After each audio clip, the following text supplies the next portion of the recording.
Good evening and welcome to the Washington Women's Foundation Grant Celebration. Today we announce the recipients of the 2023 Grant Awards. I'm Chris Kamanishi, Chair of the Board of Directors. Thank you for joining us. It's great to see longtime friends and new faces too. First, I'd like to acknowledge that we are gathered here on the stolen and unceded Indigenous homeland and in the context of broken treaties and unresolved harms to Native peoples. We are on the traditional land of the First Peoples of Seattle, the Duwamish people, and of the Coast Salish, the Stillaguamish, Duwamish, Muckleshoot, and Suquamish, who have made and continue to make their homes here around the Salish Sea. We recognize as well that we live in a nation of wealth, a wealth created by the subjugation and exploitation of African peoples brought to this land through chattel slavery. We honor and uplift the original indigenous stewards of this land and the forest contributions from generations of Africans. This is an acknowledgement of stolen land and stolen labor and a recognition that the impact of these wrongs reverberates into our present day. Our acknowledgement does not replace authentic relationships, but serves only as a first small step in honoring with gratitude the land on which we live. This afternoon, I'd like to thank our sponsor, the Jacobs Family Fund, in honor of S.E. Jacobs. I'd also like to thank the staff of Washington Women's Foundation, Maria, Aviva, Isabel, Catherine, and Deborah. You make our learning organization possible with the skills and joy you bring to this work. Finally, thank you to the Grant Committee, the leadership team, work group leaders, advisors, and work group members. Over the months, yay!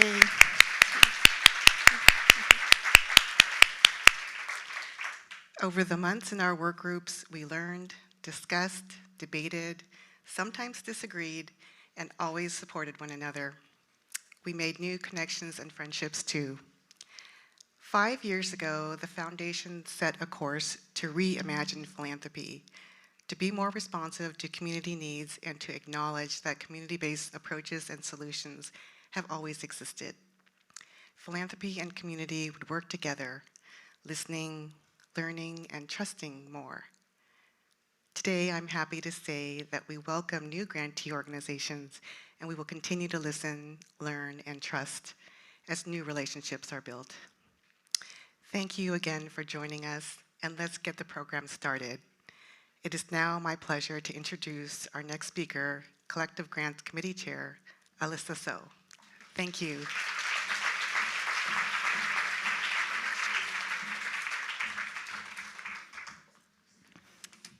Hi everyone, it is so great to be here with you all. Today is a very exciting day. It's the culmination of a lot of great learnings and engaging conversations over the course of this last year. We had about 45 members of the foundation participating in one or more phases of collective grants. Please wave if you're in the room and you participated this year. Could we give these women a round of applause?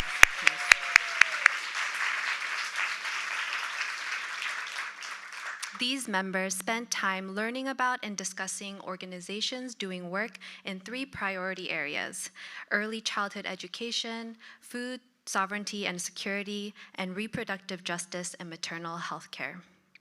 We had an amazing team of work group leaders, 2 leading each priority area and guiding their groups through the process.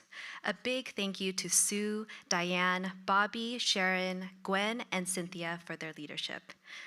Could you please stand if you're here? Some of them are backstage, but if you are here, yes, please.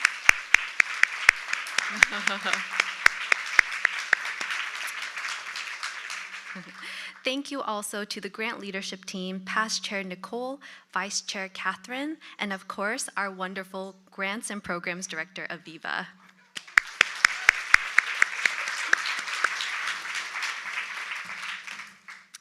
Today, I have the honor of sharing some reflections as we look back on this past year of collective grants. Looking back on this year, intentionality is a theme that comes to mind. We want collective grants to be a very intentional process of learning and adapting.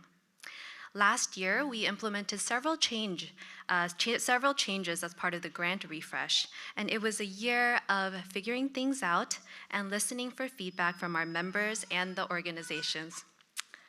Excuse my daughter.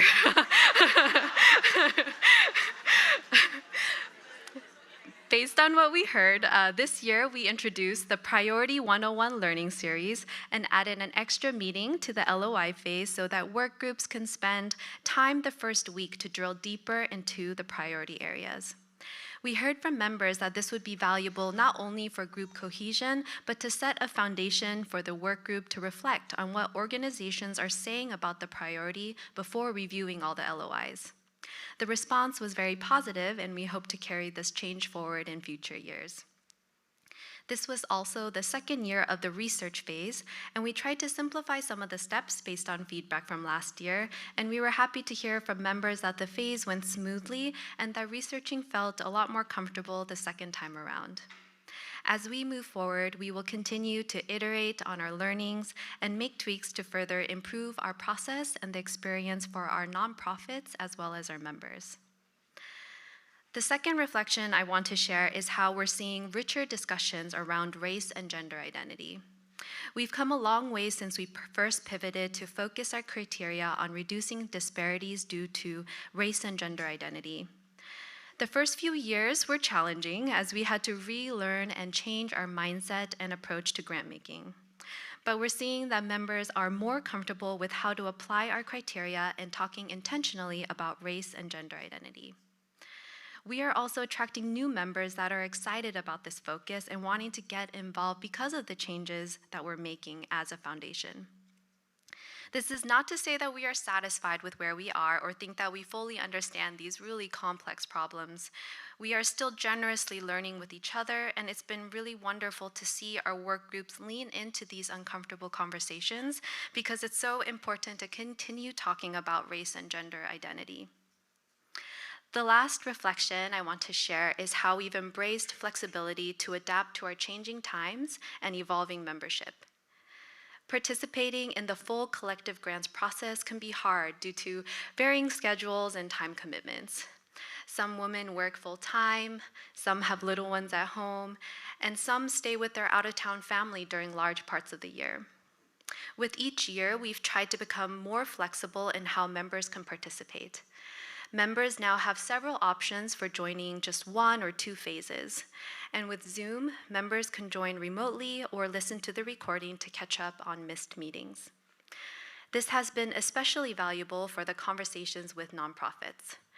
Trying to capture the amazing learnings from these meetings to share with our membership has always been a great challenge.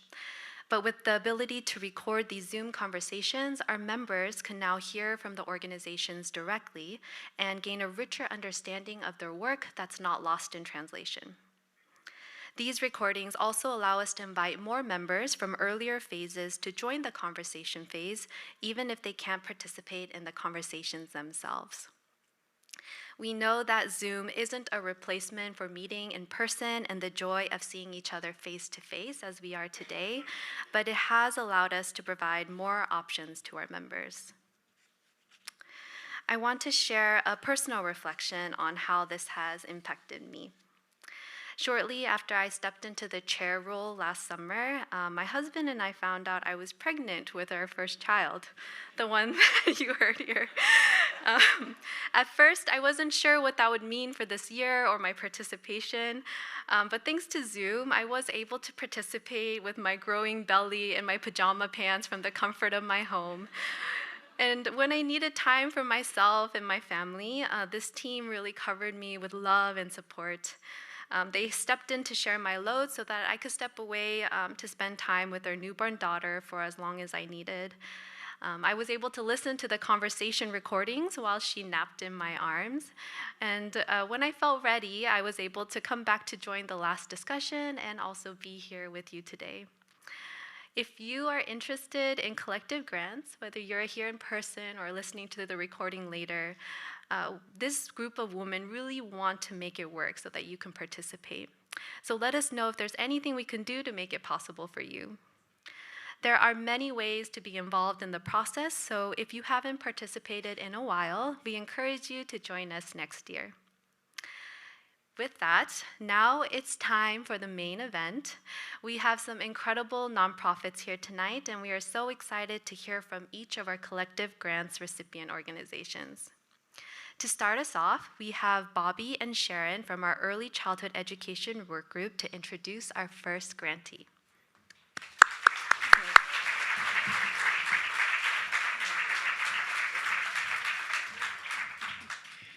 Hi, I'm Sharon Hamill, and I had the good fortune to be co-lead with a fantastic... Okay.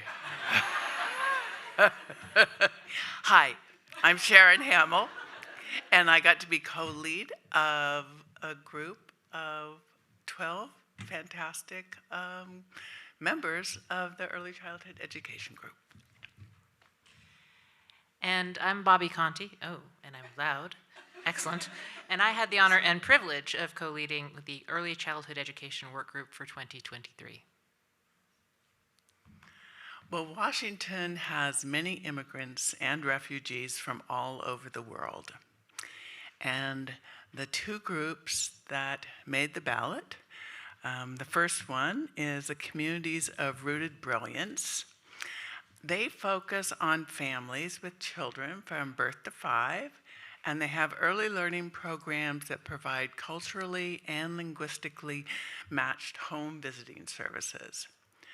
They work to reduce racial inequities in levels of school readiness, provide parents with access to high-quality childcare, and preschool opportunities. And they provide parents with information to know their roles and rights within the U.S. education system. Although they started with a focus on Burmese immigrants, they have expanded to support families with children from a variety of programs and languages, including families from Angola, Afghanistan, the Democratic Republic of the Congo, Iraq, Rwanda, Syria, and Yemen. Their goal is to create communities that no longer need their assistance because they can build the strength and skills necessary to do it themselves. Voices of Tomorrow is also a community-based organization serving families with children from birth to 5, along with their child care providers in King County's East African immigrant and refugee community. They offer culturally and linguistically responsive early learning programs that preserves a child's culture and language while preparing them for success in U.S. schools. They have a Somali English dual language preschool with high quality early learning instruction for children aged 3 to 4, as well as a maternal infant home visiting program with a health department that facilitates immunizations and well child visits. Voices of Tomorrow could not be here today. It was started by 2 Somali educators, and they were trying to help the child care providers and realized that they needed to have a preschool. So they started the preschool and started serving, more and more families. They serve like 1,000 plus families a year, and they're really just an incredible organization. And I hope you guys will all learn some more about them, either through the program or just looking online. Thank you.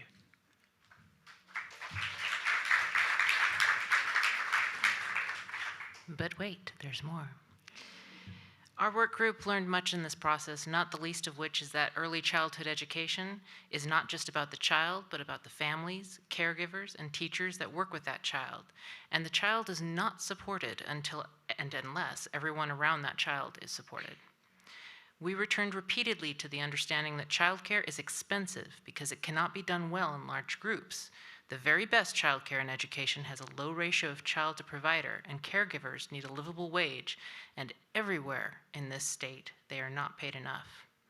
Many parents do not make enough to pay the cost it entails, and narrowing down to these 2 organizations was extremely difficult, as there were, and are, So many valuable organizations doing wonderful early childhood education work in Washington. Voices of Tomorrow and Communities of Rooted Brilliance are exemplary, and we honestly wish we could fund them both equally. It is our pleasure to announce that Communities of Rooted Brilliance is our 2023 Early Childhood Education grantee.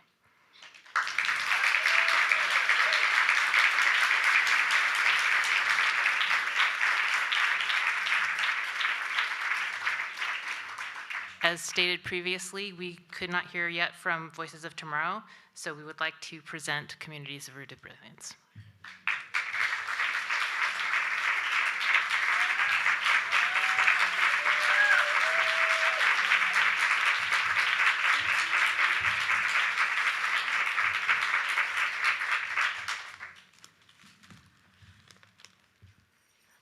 Thank you so much for the opportunity. This is such a grand stage for our work to be highlighted, and I can't thank you enough for the work that you put in behind the scenes to go through this amazing process of grant writing and grant selection and conversation, so I really appreciate that. When I founded the organization almost 14 years ago in October, and Kirsten, who's our early learning program manager, and myself, we're working with communities who are non-literate in their languages by providing ESL programs. And the attendees are all women who were resettled as refugees with their young children. They could not afford childcare, and they brought their children with them to the classes. So as you can imagine, it was a little loud and disruptive, but it was also joyful. But we figured, why are these kids not in preschool, right? We have to do something about it. And then that's a seed that was planted almost 14 years ago that we call family literacy, where children go into one room and learn early learning with their specialized teacher, and then parents go into another room and learn English. And since then, our program had evolved, and we figured out so many different ways to eliminate systemic barriers, like why do we summon a mother to haul their kid, climb up a hill with a stroller, with their children in the Washington rain to come to our class? Why can't the education go to them? There's so many barriers for them to even come to our class, no matter how pleasant and nice and with snacks and food and the music that we can do. So we're like, okay, let's go where they are. So our current program has for home visitors who do home visits, and they are women from their language and culture. And what we really realized that's not even intended was how important every parent feels like instilling their language and culture in their children, and how committed they are to their kids' education. All of them sacrifice their comfortable lives, languages, and families to come to the United States, all for their children's education. So we feel that we're obligated to create an environment where their kids best learn and their values and language and culture are transferred.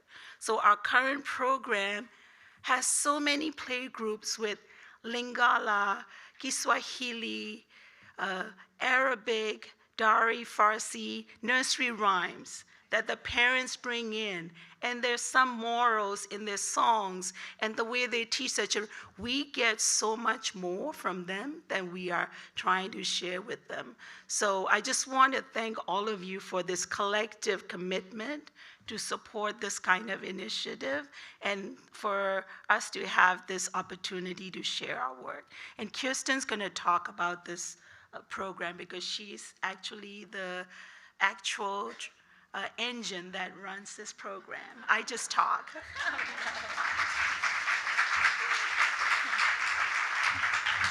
Hi, everyone. I'm Kirsten. So great to be here. I also want to introduce Angelia. Angelia is also an engine that runs the program. She's one of our LEAP coordinators, and so she handles the day-to-day kind of coordination and support of the program. So I was thinking today, what would I want to share with you all about our programs? And Mona shared a bit about the history, which is a really important piece. One thing that I think it's really important for people to know is that all of our work that we do and all of our services and programs that we delivered are based on a relationship. They're based on a relationship between our home visiting staff and the family. And they go in with the intent to build trust and to have this deep relationship with the family, a deep connection. And because they share a culture and a language with the family, a very deep connection does develop. And from that relationship, we're able to really partner with families to provide for them what it is that is meaningful for them, while also building a bridge and making a connection to their new home. So we can offer for them, we can talk to them about what systems are like in this country, what they can expect when their children go to school in kindergarten, but they are in the driver's seat of raising their children and educating their children in a way that makes sense for them. And as a result, our program is built to be adaptable. So we don't use a set curriculum. Our training, a lot of it is about how the concepts and structures that exist in this country may or may not connect with them, and how they can navigate those systems and be successful here. And we really intentionally focus our programs on education because, as Mona said, that's what our families value. So I think that's it. One thing I wanted to share was a quote from one of our home visitors. And I feel that this quote really captures that importance on that relationship. And she said, "We share a cultural approach with the caregivers, to relationships with others, to our ideas about vulnerability and sharing our deepest selves. Because of that, I can almost always understand where a caregiver is coming from, and they understand me." Thank you so much. I'm gonna give this up.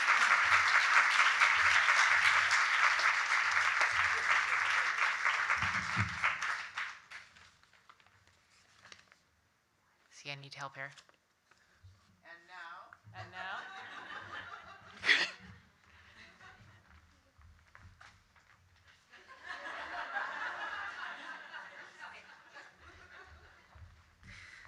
Hi everyone, I'm Gwen Caldwell, and I was a member of the Food Security and Sovereignty Work Group, and with Cynthia Putnam, she and I served as co-work group leaders for this group, and we had a very good time with our work group. And I'm excited to see a lot of you in real life today for the first time. So the two finalists for our work group were Global to Local and Peacekeepers Society. As our group started way back in January, most of us really readily admitted that food sovereignty was a whole new concept for us, and we really had a very eye-opening experience to learn about this critical topic through the materials that Washington Women's Foundation provided, through the 101 series, which was amazing, but then also really particularly through the 42 groups that sent in LOIs to this process. And as we read through their work, we really began to understand the whole nature of food systems and how these conversations that we were having with each other really brought about a whole new understanding for each of us, but also an understanding about how we do this in a collective way. And we had a good time. So the thing that was really exciting, I think, was that all of these groups that gave us materials and that we looked through in the research and the conversations, they really presented creative and thoughtful approaches to not just providing necessary and culturally relevant foods, but also the way that they were thinking about how the work they were doing needed to change the systems that allow people to be hungry in this state. So with that, let's get to the good part. The Merit Award finalist for this year is Peacekeepers Society, and we were tremendously impressed with the leadership of the interim executive director. Lucy has led this organization through an enormously difficult period with COVID and a lot of organizational change, and has continued to build new partnerships and expand the way that they're doing their life-changing and life-saving opportunities for Indigenous people. And our 2023 grantee is Global to Local, With as many partnerships and programs and initiatives that Global to Local has, we would have thought they would have 100 staff members, but they actually only have 17. And they are really building an organization that's dedicated to advancing health equity for the communities in SeaTac and Tukwila. Their work is not only about providing access to the food but for people that need it, but facilitating coalitions to bring really big system-level solutions, always with a mindset of intersectionality and for building power into the community. We were really thrilled to visit their food hall in Tukwila as a way to celebrate our group's work together, which is Spice Bridge, and I encourage you all to visit as well. So with that, I would like to welcome up to the stage Lucy Smart-Lowett, the Interim Executive Director, and the Peacekeepers Supply Team.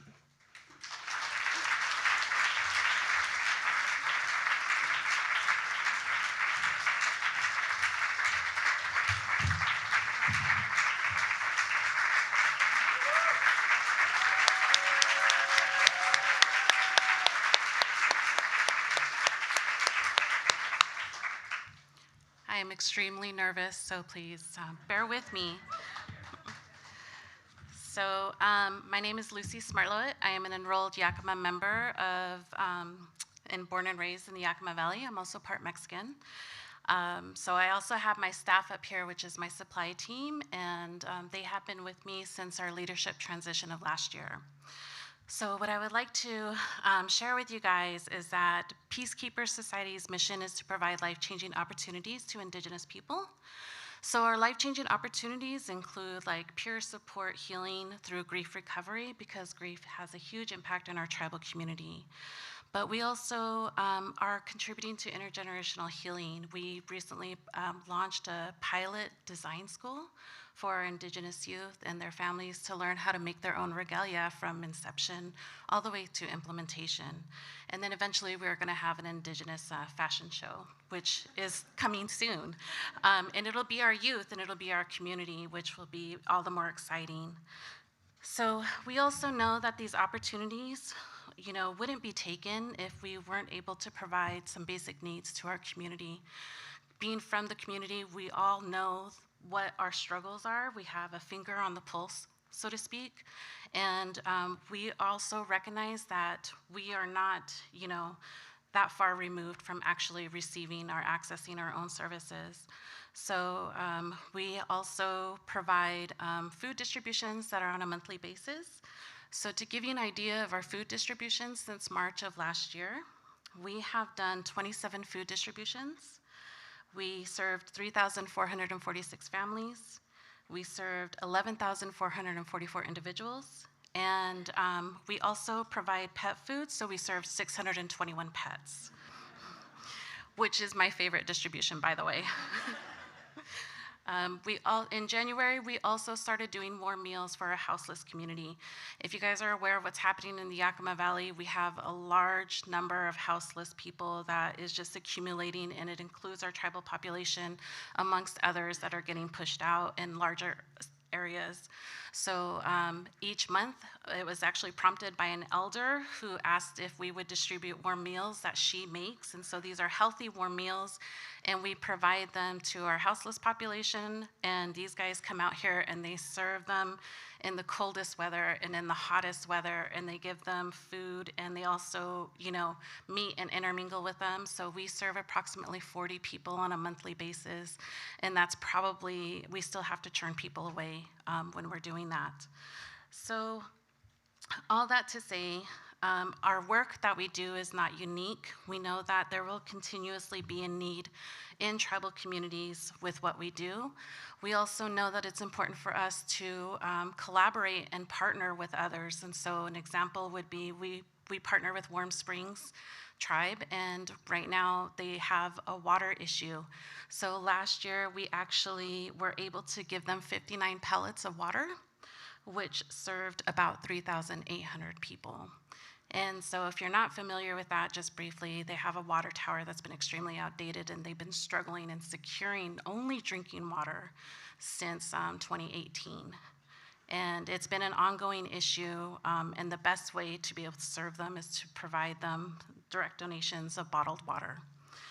So I want to also let you guys know that we are diversifying our efforts and distributions. And so last year, we have also done toy distributions, backpack giveaways. And it doesn't stop, honestly. Sometimes I wonder how we even do it, but it's because of volunteers in our community and because of these guys that we are able to. So we do community capacity building, which we hire community members to be master food preservers, and then they teach our community members how to do traditional food preservation. So last year, they were able to preserve huckleberries, elk, salmon, chili, and jams. It was an interesting experience, to say the least, but we all persevered through it, especially when you're implementing something for the first time. But I also just want to recognize that this work cannot be done without my staff and without our community members. And I also know that this work is imperative, and it's also imperative for it to be a female Indigenous-led. Historically, matriarchs have been important in our tribal communities, and it may not necessarily be documented, but here we are, we're documenting it now.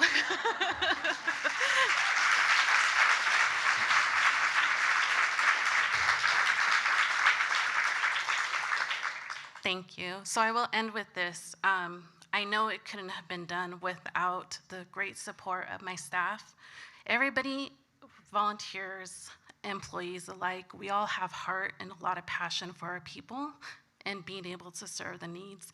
We know that our job is not going to be done, but it is through awards like this that we're still able to go, for another few rounds for food distributions and other fun and exciting things for our tribal community. So thank you all for listening, and yeah, these are my guys. They do all the heavy lifting.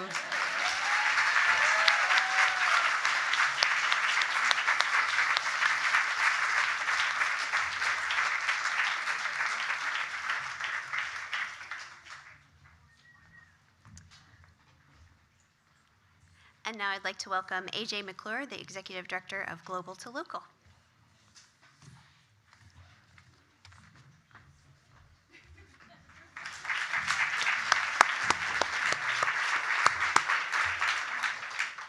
I'm going to be distracted by these. I'm going to just turn them over.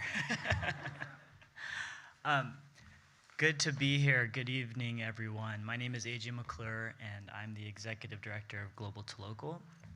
As previously mentioned by Gwen, we are based in SeaTac, and we provide programming in SeaTac and Tukwila, but we provide support for immigrants and refugees all across South King County. And for our project, under this grant,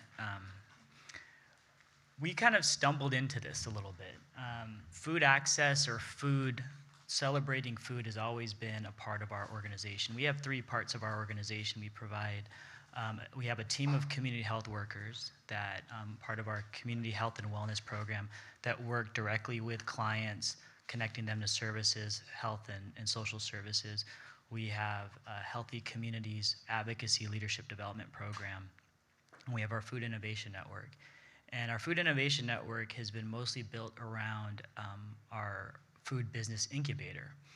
And when we started working on this project about 8 years ago, one of the things that we were learning was around immigrant and refugee, particularly immigrant refugee women that were cooking out of their homes to provide food for their community that they couldn't find out in the general population, general community.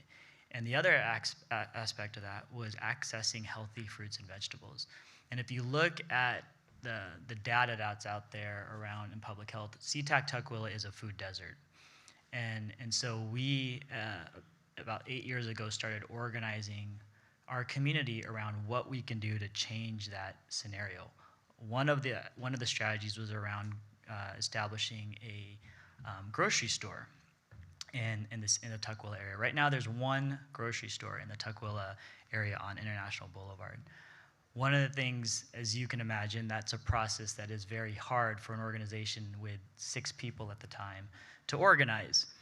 And so working with public health, working with our community, we decided to establish a cohort of food advocates that worked in immigrant refugee communities to gather information, to identify strategies, to address the food security, food access issue. And so that culminated into a program in 2018 where we started with a mobile food stand, which is probably about the size of this. And it was basically a stand, a mobile farm stand, I should say, a farm stand which with 3 different levels, and we recruited immigrant refugee farmers in Tukwila and the Kent Valley to bring their produce to market and to help serve their community. And we were doing that in the Tukwila area and in the SeaTac, at the SeaTac-Y, we would do it 1 day a week. And then COVID hit, and that just went away. And then we really started to see the magnitude of food insecurity in our community, which you all probably have heard and seen. And so to this day, we are now a full-fledged farmers market in the Tukwila Village. We have anywhere between 15 vendors, all immigrant and refugee vendors from the Kent and Kent Valley and Tukwila, and some actually from Eastern Washington that were able to get and bring their produce to market. So the goal of this program was really to create opportunity and bring people who necessarily don't have the means or the ability to get their produce to market, and a way to celebrate the food that they can bring. The other aspect of our work is the cultural food hall that Gwen mentioned. That started out as a project, as I mentioned before, women wanting to generate income and share their gift of cooking food. And that started out with us renting a kitchen in Kent with 4 businesses. We helped them go through the permitting process with public health. We helped them to develop their menus. We get them kitchen time. And that started in 2016. And now in 2020, and yes, in COVID, we opened up a full-scale cultural food hall in Tukwila, right there in the Tukwila Village, in the new development where there's a shag housing. And so there we host currently 10 businesses, all immigrant and refugee women-owned, that are building their business, serving their community. We have a kiosk model where we have 4 kiosks that rotate throughout the week. You can come and get Congolese food, you can get Afghani food, you can get Filipino fusion Japanese food, East African food, Kenyan food. And we've had so far since we opened in 2020, we have 3 graduates. One is a Cambodian cuisine, her name's Terry. She moved into a bigger kitchen because she just was growing her business, and we didn't have the space to support her anymore. And we have one, Si Tango Bakery. They're an Argentinian bakery. They're out in Lake City Way. And then another one, Taste of Congo, Najabuka, who does Nigerian spices and sauces, and you can find her in PCC markets and on Amazon. So in the last 3 years, we've been able to cultivate the growth of those businesses, and we currently have 10 in the program now, 5 that are rotating in that space, and then the rest of them are doing catering. So that's something that we are working on as a way to change the system, really. It's an empowerment program where it's a cohort of women and businesses that are working together, not necessarily competitive, but you do see it. And that's something we're learning too, because we are unlike any other food business incubator, where it is really a cohort model where we partner with business support organizations, ventures, who you might have heard of, and Business Impact Northwest are our key partners that provide some of the business coaching to lift these women up and celebrate their food, and bigger than that, celebrate their culture. And so our food hall is really a community space where we have this mural that says "Food is love," because it really is. It's the common language that connects all cultures, all people, and that's what we've been trying to do with our incubator and also with our farmers market as well. And last summer we became a certified summer meals program. So that was a big learning experience for us, working through the bureaucracy of the Office of Public Instruction, Superintendent of Public Instruction, but we were able to get certified again this year. So we're continuing to do that work as well. So just one little story too about how the community meals became a big part of our organization. When COVID hit, we had 7 businesses in our incubator at the time. We were renting a kitchen in Kent. Spicebridge had not been opened. And catering the program was cooking, literally cooking. We didn't have a physical space where businesses could actually help, walk up customers. So it was all catering. And we were starting to get catering jobs from companies like Amazon, Microsoft, the Sounders. The recognition was getting out there, exposure was getting out there. And so our businesses were getting, sourcing food and getting their menus, and then COVID hit and just literally killed our program. And instead of saying, well, we got to do something else, or,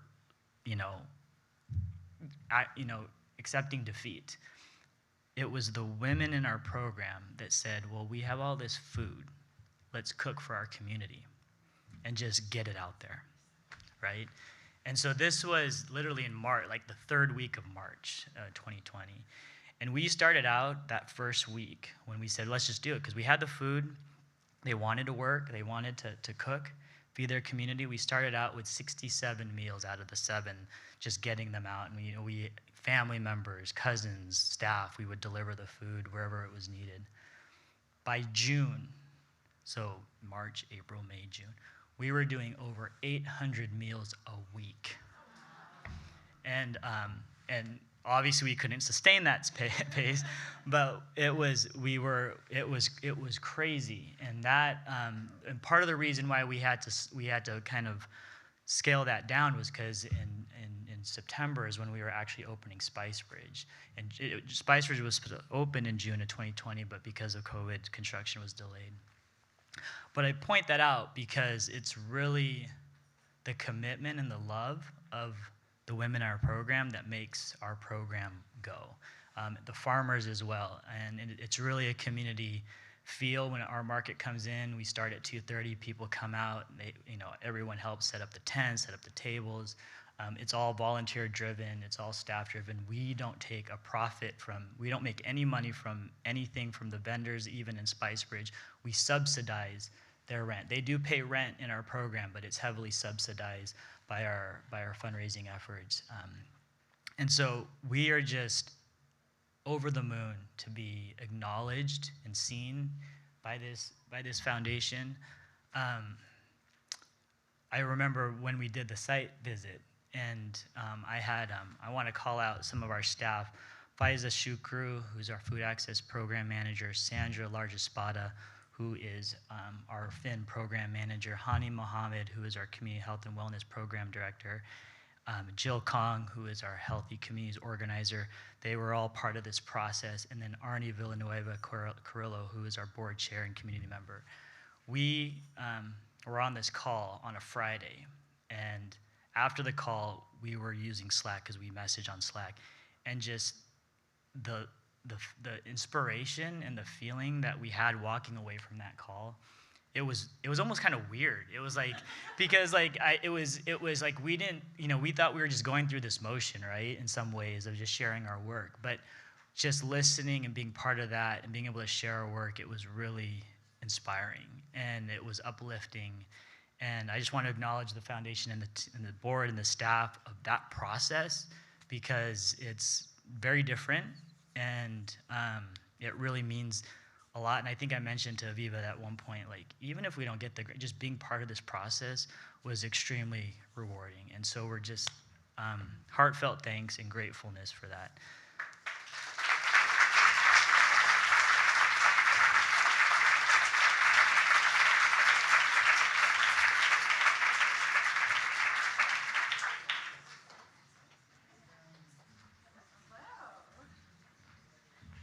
Everybody. My name is Diane Altman-Dothoff, and I had the distinct pleasure of co-leading the Reproductive Justice and Maternal Health Work Group with Sue Eastgard, who happens to be in Las Vegas with her grandchildren at the moment. So here I am. Our two finalists were the Foundation for Youth Resiliency and Engagement, that I will refer to as FIRE, and Tatawa Birth Justice Center, which I will refer to as Tatawa. Our work group learned so much about these two amazing organizations and the issues that they face on a daily basis. And we're honored to introduce them to you, to the membership, and to the audience this afternoon. Both of these organizations are in Eastern Washington and provide direct services to pregnant, Indigenous, and Latinx people in rural settings. Resources are limited and may be delayed by distance. Common threads we heard about both organizations included dealing with the impact of poverty and their clients' challenges in accessing care, especially that care that was respectful to their cultures. Additional reasons varied, but also included lack of prenatal care, general health care, lack of transportation, housing insecurity, food insecurity, domestic violence, and the care and attention that honors their cultures and ancestral knowledge. Finally, one of the more striking facts, in fact, one of the most striking facts that we learned, is that Native infant mortality is higher than for any other ethnic group. Indigenous babies are born and are 8 times more likely to die before their first birthday than non-Hispanic white babies. I thought that was devastating. Now I'll share a bit more about each organization. FIRE was founded in 2020 during the pandemic. The organization received healthy funding at the start of the pandemic when the focus really shifted toward more rural and BIPOC communities. Since that time, the funding has shifted back to large counties and general communities, making FIRE's mission and need even more critical. They offer services to ensure underserved youth aged 12 to 24 have their needs met in 4 basic areas: education, physical and mental health, basic needs, and resiliency programming. This includes educational advocacy, increasing access to whole person health services, providing referrals and resources to youth experiencing homelessness and youth who have been sexually exploited, and serving and supporting teen parents. Although FIRE serves all young people, the majority of their clients are young women. They run healthy relationship and self-care workshops and Mommy and Me art classes. Many of their young mothers are active victims of domestic violence who are trapped in relationships due to extreme poverty and lack of childcare. FIRE offers non-judgmental wraparound support and helps youth navigate systems that can seem punitive rather than healing. FIRE works to be a collaborative organization where everyone is invited to participate in regular community needs assessments and events where people feel comfortable sharing their priorities. The entire organization reflects the communities they serve: Indigenous, Latinx, low income, former youth at risk, and current youth. This is unprecedented in their rural conservative community in OMAC. Internally, FIRE has structured themselves to ensure that the voice of their organization comes from a diverse staff, board, and youth advisory committee. Thus, FIRE approaches, their approach is youth-driven and culturally informed. Now I want to tell you about Tatawa Birth Justice Center. It was founded 11 years ago. They provide maternal health services, breastfeeding classes, Indigenous childbirth education retreats, healing circles, toddler and infant play groups, and cultural classes, including the use of Indigenous plant medicines. All Tatawa services are designed to reflect the Indigenous culture of the women and families that they serve. Services are provided by Native women who are experienced nurses, doulas, and those lived experiences, and whose lived experience is grounded in the culture of the people that they serve, because that is part of the community that they live in. They create a space where people want to come back and do come back, truly providing wraparound care, supporting the entire community. Tatawa staff believe that their work is a calling. They told us, "This work is important and sacred. It is our life." Our work group was very impressed by both of these organizations, and we were proud to share what we learned with the full Washington Women's Foundation membership. We truly also wish we could have fully funded both of them. So, with that said, it's my pleasure to announce that the membership voted and selected Tatawa Birth Justice Center for our 2023 Collective Grant Committee grant recipient for reproductive justice and maternal health. We're so excited for them. Okay. Fire will receive a $25,000 merit award in acknowledgement of their investment in the grant process. And unfortunately, the team from Fire was unable to join us this afternoon. But we do have the opportunity to hear from Tatawa, and it's my pleasure to introduce Jessica Hausman-Whitehawk, Tatawa's executive director, and Tashina Nunez, who's an RN, who's responsible for Indigenous childbirth education and lactation support.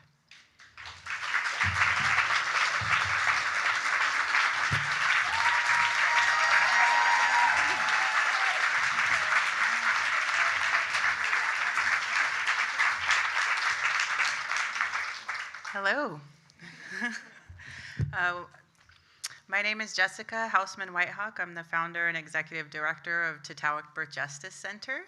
And with me is my team member, Tashina. I also want to recognize that our other team members are not here tonight. They could not make it, which is Leslie Swan and Simone Dittenthaler. And we always want to honor our past team member who passed away in 2020, Carmenita Pims, who is completely, she was our mom, our grandma, our sister, and integral in getting this work going. So I always want to honor her. Thank you for having us here tonight. I don't write speeches. I try to think in my head the day before or maybe a few hours before what I'm going to talk about. And I asked someone what they thought maybe I should talk about with the audience because I didn't know, who was going to be here tonight. So one of the things that I wanted to talk about tonight was the intersection of what purpose means when you're dealing with systems that are built on white supremacy and colonial values.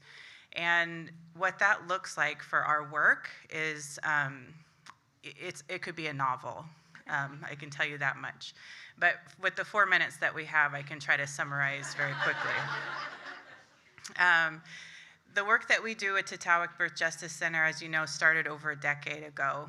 And we have spent over a decade of our time volunteering and serving our community and our families and our women, oftentimes not paid, oftentimes, actually most oftentimes not paid until recently.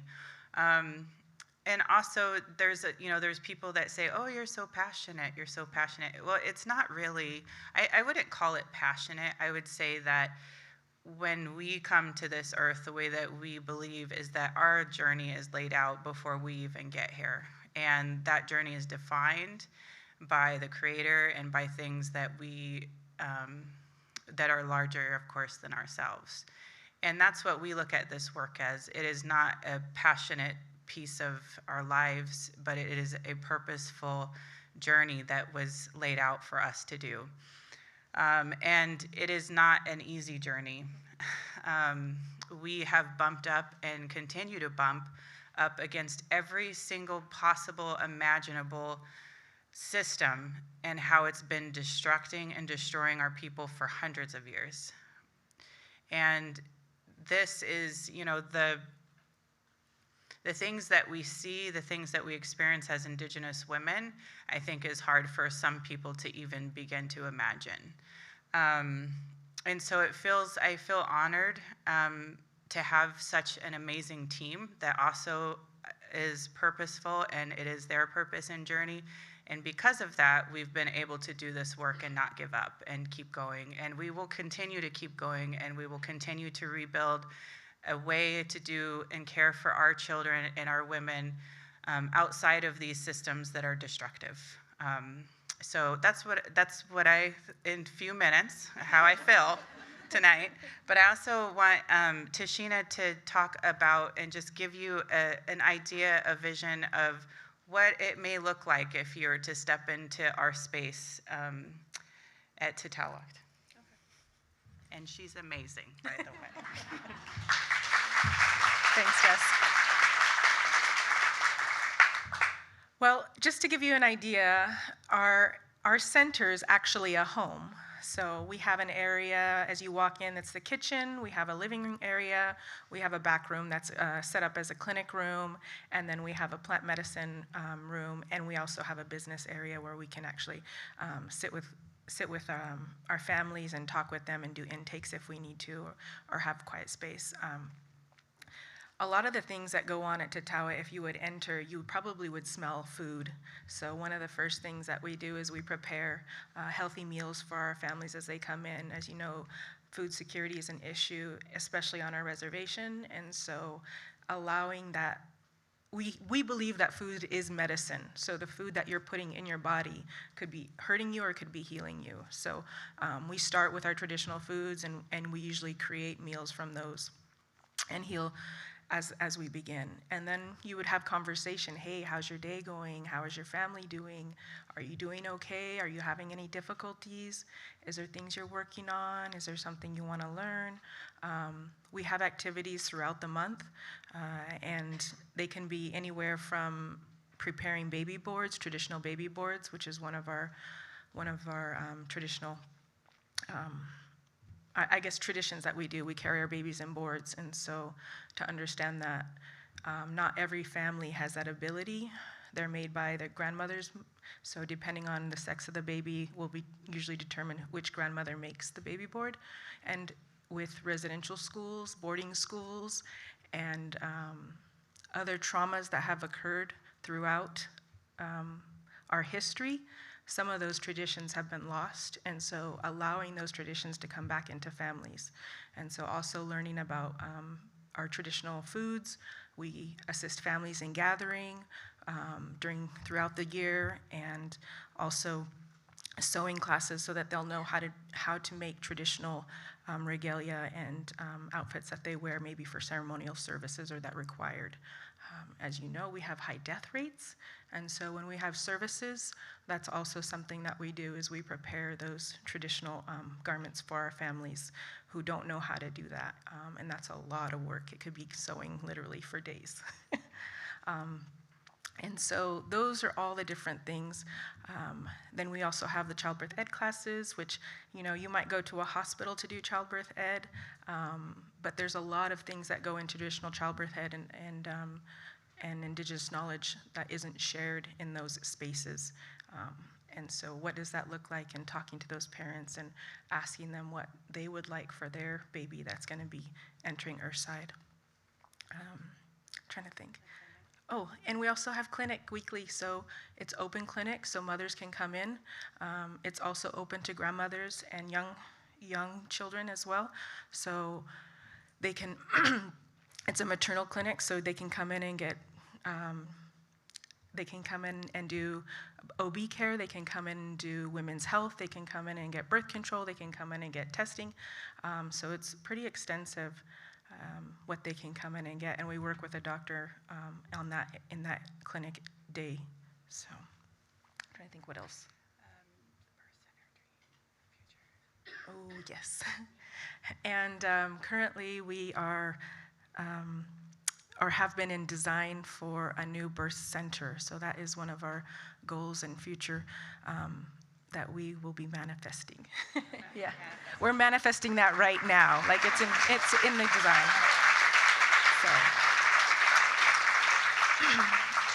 So, and this is really important because currently we hear a lot of stories, a lot of mothers coming back from hospital experiences where they have been treated horribly. They have birth traumas and a lot of racism and biasism in that area. And locally, the only hospital on our reservation closed its OB department in January. So I don't know if you've heard, that was on national news. So our mothers have to drive literally an hour to an hour and a half away to get care. to deliver their babies. So, and some farther. Yeah. So, and so, yeah, providing that clinic is really, really vital. I think that's it.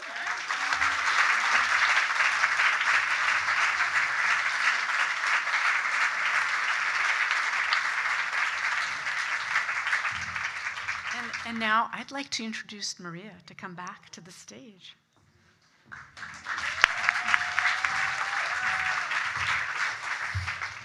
I love this day so much. I can't even tell you. Actually, I have remarks, but I have to tell you, I started out today in tears, having a kind of terrible morning.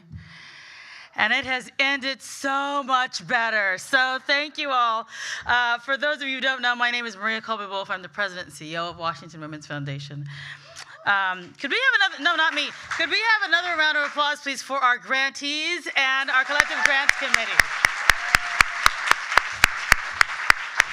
So great.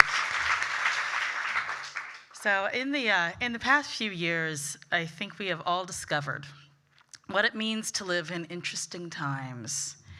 And unfortunately, we've also become really familiar with just how varied the ways are that people respond to those interesting times. And not all of it is great, right? Isolation, anger, bitterness, retrenchment. I know we've all seen these various forms of responding to change as of late. And if you haven't seen it, I'd like to introduce you to this magic thing called social media. And you will find it there ad nauseum. So changing times are upon us. They have been for several years now.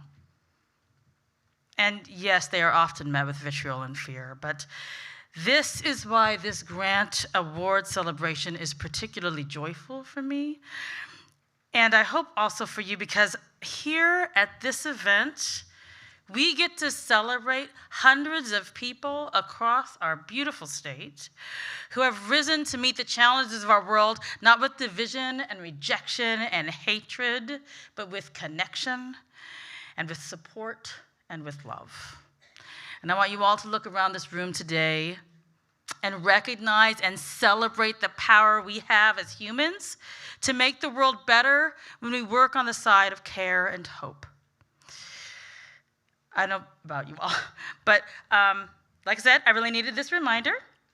I needed this reminder that most of us come into this world wanting to connect to other people. And certainly our amazing grantees demonstrate that, right? Caring for people's health, to supporting people's education, to ensuring that people in Washington have access to the foods that they need and that are culturally appropriate for them. Our grantees put hope into action. And we at Washington Women's Foundation are so incredibly honored to support you, all of our grantees, as you take your love into the world. So is our country going through some things? Yes. Oh, God. But if that answer is in fact yes, that we are in fact going through some things, I know that the answer as to how we are going to get through all of those things is here in this room with us today. We get through it together by reaching out to one another, by caring for and supporting each other through connection and love. If you've been inspired by what you've heard here today, I encourage you to demonstrate your connection and active love with additional financial support for any of these organizations you've learned about. Changing the world is expensive. It costs as much, if not more, to make it right than it did to make it the way it is now. You all know that. It's way more expensive to fix it if it's been broken than it is if you did it right in the first time. Well, they didn't do it right the first time, and so it's going to be expensive to fix it. Funds are required for this work, so fund the change you want to see in the world. I also encourage those of you who have found Washington Women's Foundation's grant-making and educational approach compelling to give, and for those who identify as women to join our collective and be part of our deeper conversation in the future. All right. I want you to go out there and I want you to connect with some nibbles and some beverages. I want you to connect with the art that is in this building. And most importantly, I want you to connect with each other out there in the world. Say hello to somebody you don't know. Have a great day. Thank you so much for coming.